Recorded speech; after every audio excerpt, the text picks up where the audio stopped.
الحمد للہ رب العالمین والعاقبۃ للمتقین والصلاة والسلام علی سید الانبیاء والمرسلین وعلی آلہ واصحابہ ومن تبعہم بإحسان الی یوم الدین۔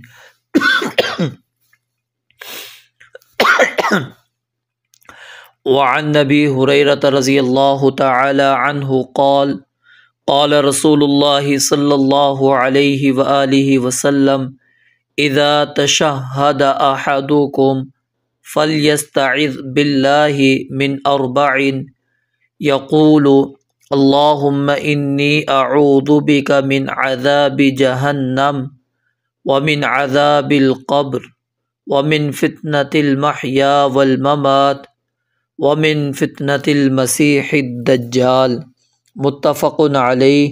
وفی روایت لمسلم اذا فرغ احدکم من التشہد الاخیر۔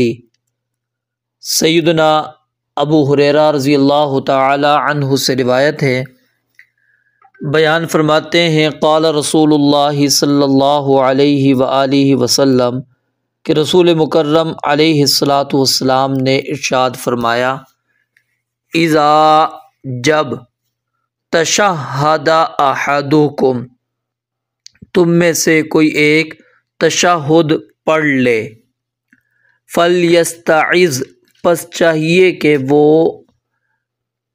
پناہ طلب کرے، باللہ اللہ تعالیٰ کی، من اربع چار چیزوں سے، یقول وہ کہے اللہم انی اعوذ بک من عذاب جہنم ومن عذاب القبر ومن فتنة المحیا والممات ومن فتنة المسیح الدجال۔ اللہم اے اللہ، انی بے شک میں، اعوذ بک تیری پناہ میں آتا ہوں، تیری پناہ پکڑتا ہوں، من عذاب جہنم جہنم کے عذاب سے، ومن عذاب القبر اور قبر کے عذاب سے، ومن فتنة المحیا اور زندگی کے فتنے سے، زندگی کی آزمائش سے، والممات اور موت کے فتنے سے، موت کی آزمائش سے، ومن فتنة المسیح الدجال اور مسیح دجال کے فتنے سے۔ متفق علیہ، یہ بخاری اور مسلم کی روایت ہے۔ وفی روایت مسلم اور مسلم کی روایت کے اندر یہ الفاظ بھی موجود ہیں، اذا فرغ احدکم جب فارغ ہو تم میں سے کوئی ایک، من التشہد الاخیر آخری تشہد سے۔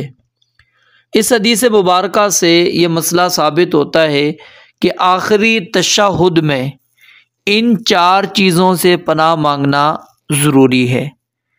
امام شوکانی، امام ابن حزم، امام صنعانی اور امام البانی رحمۃ اللہ علیہ نے اس دعا کو فرض قرار دیا ہے۔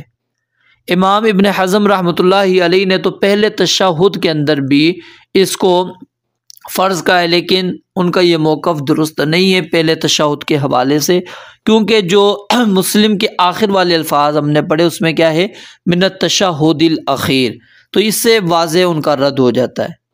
باقی جو ان کے علاوہ علماء ہیں انہوں نے اس دعا کے پڑھنے کو مستحب قرار دیا ہے۔ اگر ہم دیکھیں تو ہمیں ایک تابعی ہیں، ان کا اس کے اندر تذکرہ ملتا ہے امام طاووس رحمۃ اللہ علیہ۔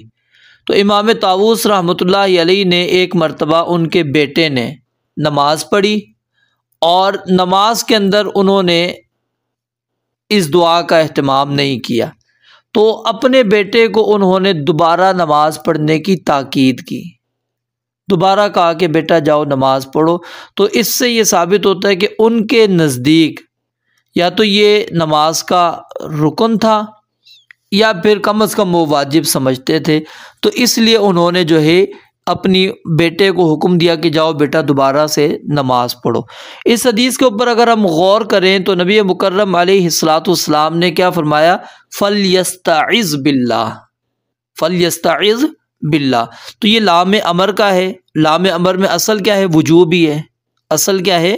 وجوبی ہی ہے۔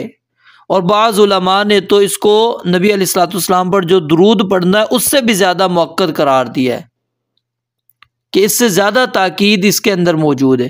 اور ویسے بھی دیگر پیچھے اپنے آپ نے حدیثیں پڑھ لی، اس کے اندر کیا تھا کہ آخری تشہد کے اندر آپ کو کثرت سے دعائیں پڑھنی ہے، تو خاص طور پر وہ دعا ہمیں مانگنی چاہیے جس کے مانگنے کا حکم نبی علیہ الصلوۃ والسلام نے دیا۔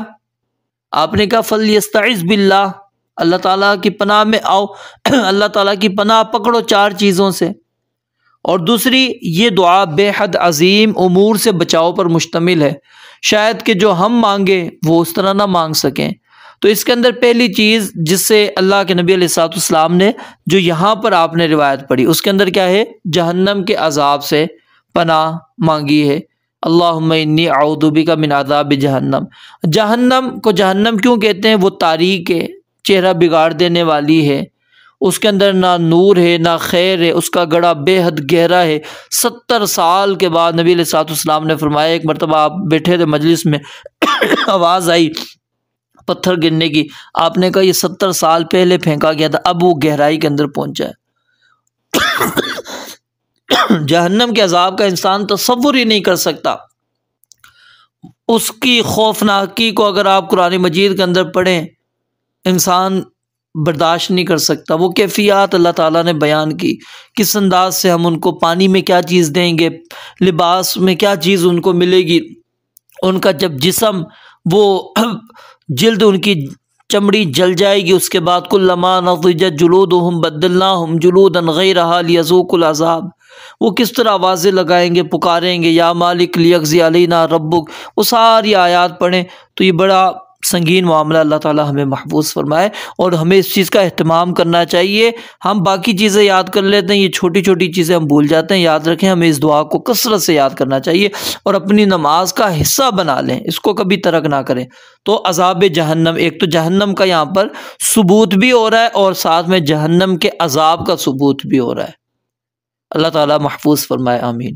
ومن عذاب القبر، اور دوسری چیز قبر کا عذاب۔ قبر کا عذاب، اس کا ثبوت قرآن مجید کے اندر بھی کئی آیات میں موجود ہے، صحیح احادیث مبارکہ کے اندر بھی موجود ہے، علماء امت کا اجماع بھی موجود ہے۔ تو کچھ لوگ قبر کے عذاب کا انکار کر دیتے ہیں، مانتے نہیں قبر کے عذاب کو، بلکہ قبر کو ہی نہیں مانتے، بعض تو اس حد تک چلے گئے ہیں۔ اللہ تعالیٰ ہمیں محفوظ فرمائے ایسی گمراہیوں سے۔ تو کیا ہے؟ ومن عذاب القبر، قبر کے عذاب سے، ومن فتنۃ المحیا والممات، اور زندگی اور موت کے فتنے سے۔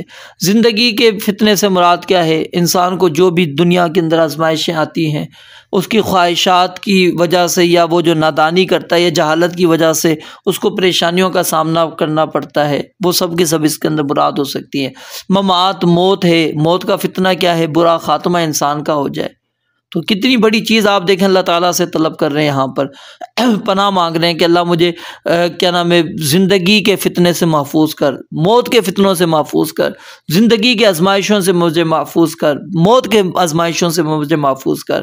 ومن شر فتنۃ المسیح الدجال، مسیح دجال کے فتنے سے۔ مسیح کیوں اس کو کہا جاتا ہے؟ مسیح کا معنی کیا ہوتا ہے؟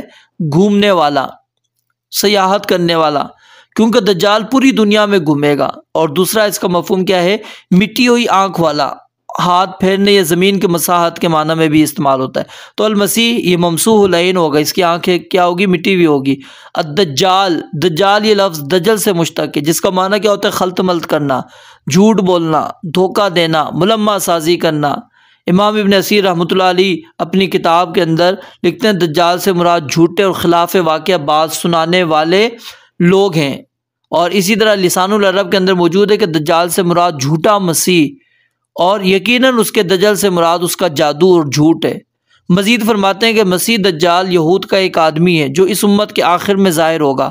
اس کا نام دجال اس لیے رکھا گیا کیونکہ وہ حق و باطل کے ساتھ خلط ملط کر دے گا۔ تو دجال موجود ہے۔ نبی علیہ الصلوۃ والسلام نے فرمایا کہ کوئی بھی ایسا نبی نہیں تھا جس نے اپنی امت کو اس کے فتنے سے ڈرایا نہ ہو۔ تو یہ 4 بڑی چیزیں ہیں جو اس حدیث مبارکہ میں نبی مکرم علیہ الصلوۃ والسلام کہہ رہے ہیں کہ اللہ تعالیٰ کی پناہ مانگا کرو اپنے تشہد کے اندر، جہنم کے عذاب سے، قبر کے عذاب سے، زندگی اور موت کے فتنوں سے، اور مسیح دجال کے فتنوں سے۔ اللہ تعالیٰ ہمیں اس دعا کو یاد کرنے اور اپنی نماز کا حصہ بنانے کی اللہ رب العالمین ہمیں توفیق عطا فرمائے۔ وآخر دعوانا الحمدللہ رب العالمین۔